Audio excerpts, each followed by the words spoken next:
ఏమీ చేయలేను, నా వల్ల ఏమీ కాదు అని ఎప్పుడూ కబుర్లు చెప్పి ఒక గమ్మత్తైన కుర్రాడికి అది చెప్తానండి. మనాడున్నాడు చూడండి, మందు కొట్టడానికి, దమ్ము కొట్టడానికి, ఇంకా పులిహార పనులు చాలా ఉంటాయి కదా! వీటన్నిటికీ మాత్రం అరే దీనికి క్వాలిఫికేషన్ ఉందా? దీనికి తగ్గ ఏజ్ నాకుందా? దీనికి పని చేయటానికి నాకు అర్హత ఉందా? అని మాత్రం ఆలోచించడు.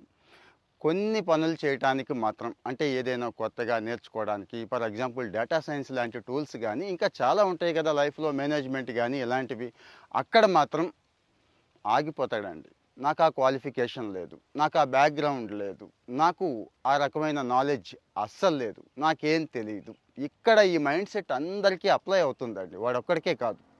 ఎందుకంటారా? ఒక్కసారి ఆలోచించుకోండి. ఏదైనా కానీ మొదలుపెట్టే ముందు మనం ఏం ఆలోచిస్తాం?